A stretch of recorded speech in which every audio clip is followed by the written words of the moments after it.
Olá pessoal, tudo bem? Essa é uma videoaula onde eu vou apresentar o modelo de Fishbane, que é muito interessante para você avaliar como as pessoas tomam decisão e a partir daí você fazer estimativas, por exemplo, do percentual de pessoas que escolherão sua empresa e também propor melhorias na sua proposta de valor.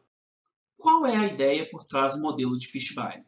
A ideia é que as pessoas vão avaliar os objetos a partir de uma atitude, quer dizer, uma favorabilidade ou uma desfavorabilidade em relação ao objeto que você está avaliando.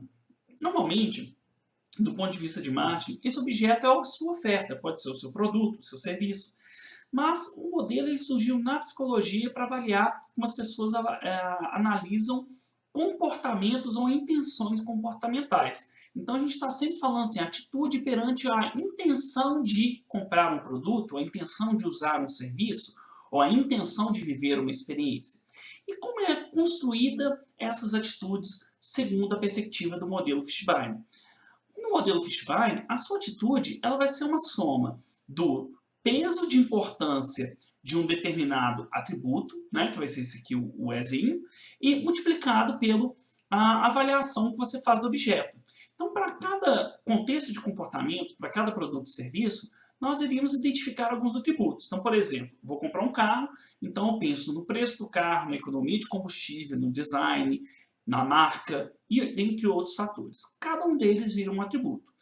Para cada um desses atributos, eu vou estabelecer mentalmente um peso de importância. Então, é como se eu estivesse avaliando. Para mim, o design é muito importante. Já o preço, ele não é tão importante assim. O carro ter uma marca legal é muito importante. Então, você avalia esses atributos num grau de importância e depois você, naqueles objetos que você está para escolher, né, naqueles carros que você está para comprar, é como se você fosse fazer uma avaliação daqueles carros no atributo. Então, olha, esse carro aqui é um carro mais barato, esse outro carro tem um design mais bonito. E aí, quando você transforma isso matematicamente numa avaliação do objeto e na importância desses atributos, você chegaria à atitude de cada objeto, fazendo a soma da importância multiplicada pela avaliação e somando para todos os atributos. Eu vou mostrar em sequência como nós podemos fazer esse exemplo e também sua aplicação usando uma planilha de Excel. Vamos tomar um exemplo em que eu fosse usar esse modelo de atitude e objeto utilizando uma escala, por exemplo, de 1 a 10. Então, o que seria a avaliação que você faria? Primeiro, você iria avaliar a força daquela crença. Então, por exemplo, você tem lá, vai escolher lojas para fazer uma compra. Então, você está avaliando, por exemplo, a localização da loja. E aí você vai dar uma nota, por exemplo, de 1 a 10 ou de 0 a 10, do quanto aquela loja tem uma localização favorável. Então, uma loja que tem boa localização, você dá uma nota mais alta. Uma loja que tem uma localização pior, você dá uma nota mais baixa. Só que você também vai avaliar a importância desse atributo para o consumidor. Então, por exemplo, em um determinado momento, eu posso estar fazendo uma compra de conveniência onde a localização é extremamente importante. Mas se eu for fazer uma compra, por exemplo, de mês, talvez a localização não tenha uma importância muito alta. Talvez uma escala de 0 a 10 ou de 1 a 10 acabaria dando uma nota até mais baixa. Então, nesse sentido, você teria a avaliação de duas lojas nesse atributo, que é a localização, multiplicado pela importância naquele contexto específico de decisão. De posse do conhecimento da atitude de diferentes objetos e quais objetos compõem aquele conjunto de escolha, nós podemos usar alguns modelos como o BTL, Bradley, Terry e Luce, para a gente estimar quantos por cento dos clientes irão comprar aquela alternativa, ou a probabilidade do cliente comprar cada uma das alternativas existentes no mercado. Esse modelo ele é muito simples. Basicamente, você teria que saber qual é a atitude em relação a um determinado objeto e fazer a divisão dessa atitude pela soma da atitude de todos os objetos que estão em análise. Esse número vai virar um percentual, de modo que, quanto mais próximo de 1, maior a chance do indivíduo comprar aquela oferta, e se esse número é mais baixo, menor a chance dele comprar aquela oferta. E também, essa soma das probabilidades vai somar 100%, indicando que a alternativa que tiver maior probabilidade dentro do conjunto de escolha é aquela em que provavelmente os consumidores vão adquirir. Esse modelo, ele muitas vezes é usado como uma estimativa de qual será o share of choice, a chance de escolher uma determinada oferta.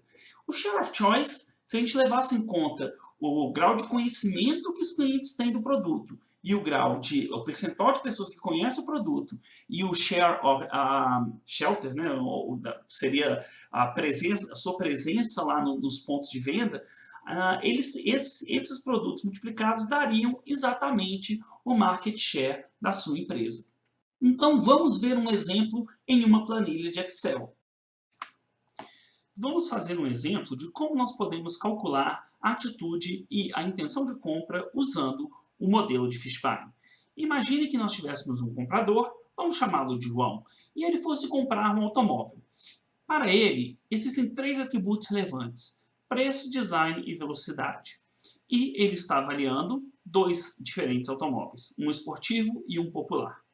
Para ele, o fator preço tem uma importância numa escala de 0 a 10, teria uma importância igual a 3. Né? Então, aqui eu seleciono a escala de 0 a 10, importância 3. Depois, design 7 e velocidade 6. Então, o mais importante é o design, depois velocidade, e o preço é o menos importante.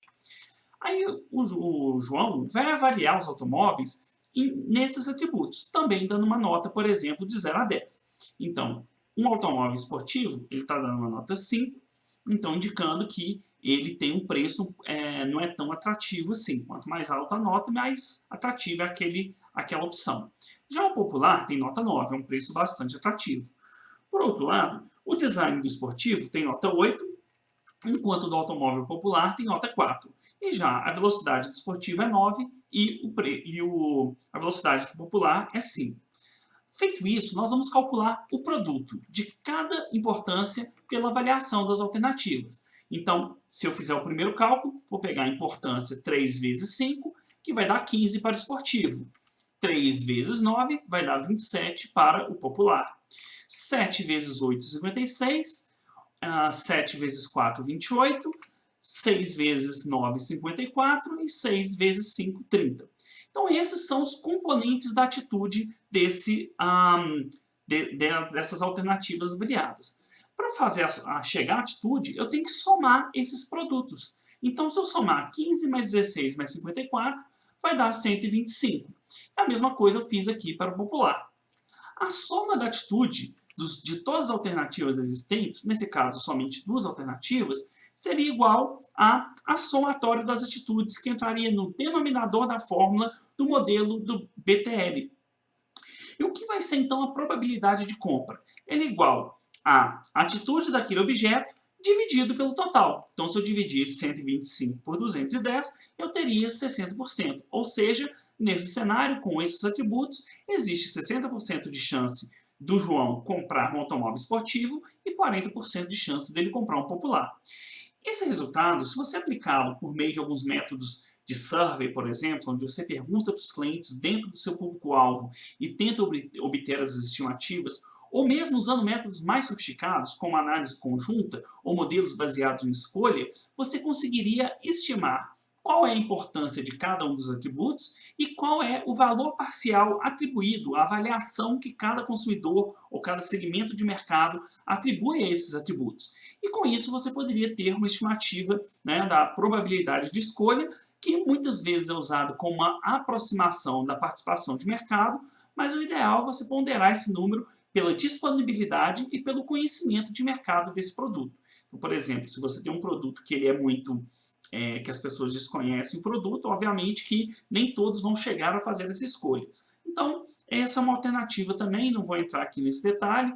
O livro do Ferris, de Métricas de Marketing, apresenta um pouco sobre isso, e também alternativas mais sofisticadas abordando o uso da análise conjunta como uma forma de simular a escolha para gerar a estimativa de market share. E quais aplicações nós temos com esse modelo? Primeiro, que se você fizer isso por meio de uma aplicação com o consumidor, você pode identificar quais são os atributos mais importantes para o consumidor para você repensar a sua proposta de valor.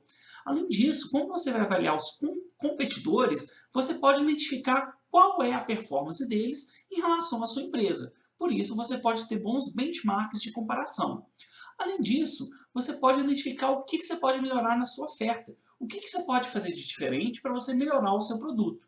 E além disso, você pode identificar quais pontos que são muito positivos naqueles atributos fortes para você usar como um ponto de alavancagem, um ponto onde você vai gerar uma vantagem competitiva perante o seu público. Então, além de entender o comportamento do consumidor para identificar qual é a chance deles comprarem a sua oferta, você pode usar esse modelo também para reduzir seus problemas, achar pontos de melhoria ou mesmo alavancar o resultado da sua empresa.